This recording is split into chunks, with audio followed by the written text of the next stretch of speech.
مساء الخير كل متابعين قناة أسرار كهرمانة، أهلا وسهلا بيكم. مستنية منكم اللايك والشير والسبسكرايب ومفعل الجرس عشان كل ما انزل حاجة تشوفوها. كشف النهاردة هو كشف مختصر، مخبي عليك ايه ومش عايزك تعرفه. تعالوا نشوف مخبي عليك ايه ومش عايزك تعرفه. أول كارت معايا، الشخص ده مخبي عليك ان هو في حياته طرف ثالث. الشخص ده في حياته طرف ثالث وهو مخبيه عليك ومش عايزك تعرف السر ده ابدا. الطرف الثالث ده ممكن تكون علاقة نزوة او علاقة زواج سري وهو مش عايزك تعرفه. بس العلاقة دي مش هتطول كتير لانها علاقة نزوة اكتر من ما هي علاقة حقيقية وهتختفي. ده اول سر. تاني حاجة، الشخص ده مخبي عليك ان هو عنده انهيارات في حياته. يعني الشخص ده ممكن يكون كان مطلق ومش عايز يعترف لك بحاجة زي كده، او الشخص ده كان فيه في حياته حاجة او في حد اتسبب في هدم بيت ليه، لان شايفة ذا تاور طالما طلع فده معناها ان هو الشخص ده عايش في انهيارات وعايش في علاقة سابقة مدمراه ومدمرة حياته. الشخص ده مخبي عليك ايه ومش عايزك تعرفه. الشخص ده بيتمنى ان هو ياخدك ويبعد بعيد، عنده طاقات جنسية من ناحيتك، حاسس بلهفة وحب كبير ليك. هو بيتمنى ان يبعد عن كل المشاكل ويبعد عن كل الضغوطات اللي هو عايش فيها وياخدك ويسافر لمكان بعيد. الشخص ده بيفكر ان هو ياخدك ويسافر، وكل طاقاته او رغباته اللي بيفكر فيها فهي طاقات جنسية اكتر من طاقات حب. الشخص ده مخبي عليك ايه ومش عايزك تعرفه.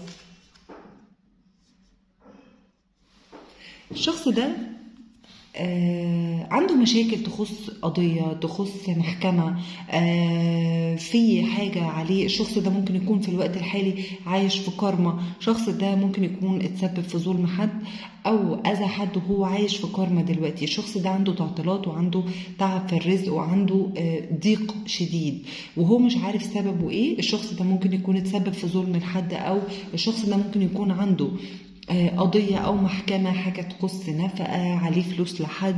الشخص ده مخبي عليك سر ليه علاقة بحاجة قضائية، وممكن تكون سبب التعطيلات اللي في حياته بسبب ان هو عايش في كارما دلوقتي. الشخص ده مخبي عليك ايه ومش عايزك يعرفه. الشخص ده بيفكر ان هو يسافر او بيفكر في السفر وهو يمكن مش عايز يبقى يبهد، يعني مش عايز يقول لك حاجه زي كده او مش عايز يمهد لك لحاجه زي كده، لان هو عارف ان حاجه زي كده ممكن تتسبب في انفصال العلاقه اللي ما بينكم.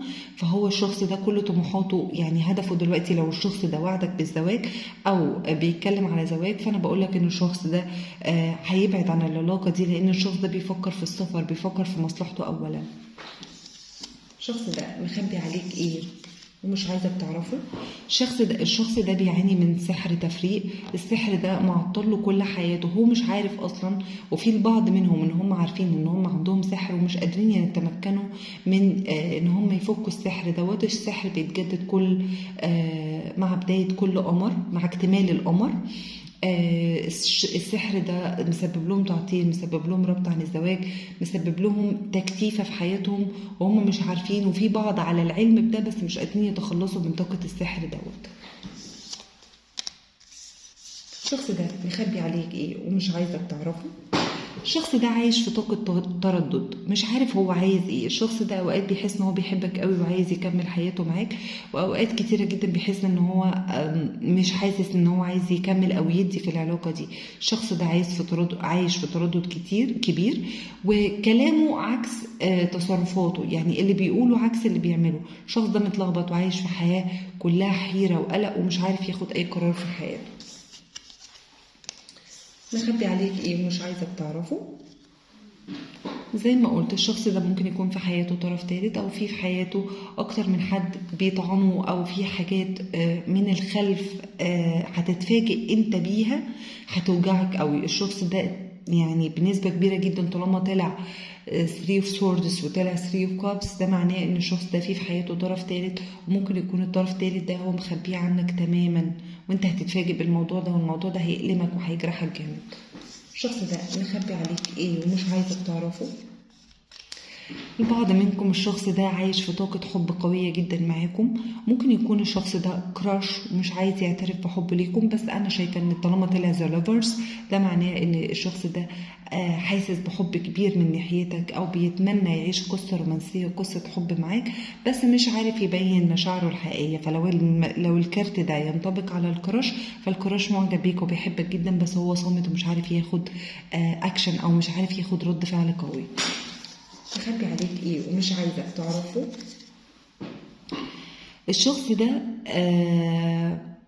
هيجي وهيعلن عن مشاعره اللي انت ما كنتش تتخيلها. الشخص ده عنده حالة من الشغف والحنين وعايز ياخد طاقة إيجابية ناحيتك. الشخص ده بيفكر في الارتباط الرسمي بيك، يمكن ما صرحش بده أو صرح وانت ما كنت حاسس ببعض التردد منه، بس انت حاسس دلوقتي هو الشخص ده خلاص أخد القرار وهيجي يتكلم في حاجة ليها علاقة بترسيم العلاقة بالزواج. الشخص ده مخبي عليك ايه ومش عايزك تعرفه؟ الشخص ده عنده مشاكل كبيرة جدا جدا، بيتحمل ضغوطات اكبر من حمله. الشخص ده بيعاني من خذلان ومن خيبات امل، ممكن تكون دي هي السبب في لخبطة العلاقة، او ان انت شايف ان الشخص ده غير مستقر، او الشخص ده انت بتحس بميول هوائية معاه. الشخص ده تعبان نفسيا جدا، وعشان كده هو مش عارف يبين لك اي مشاعر، لان هو عانى من الخذلان والفقدان. اخر كارت معانا، الشخص ده مخبي عليك ايه ومش عايزك تعرفه؟ الشخص ده شغال على حاجة الفترة ديت وبيشتغل عليها بجدية وبيحاول يسعى للتغيير. الشخص ده عنده اهداف، في مشروع ممكن يكون هيدخل عليه الفترة اللي جاية، في حاجة هو تعبان فيها. الشخص ده عانى ماديا في فترة، وان شاء الله بإذن الله هيقدر يقوم من ازمته المادية. فيمكن هو مخبي عليك ان هو كان عنده ازمات مادية، هو دي اكتر حاجة كان مخبيها عليك. شكرا ليكم، متشكرة جدا. ما تنسوش اللايك والشير والسبسكرايب ونفعل الجرس.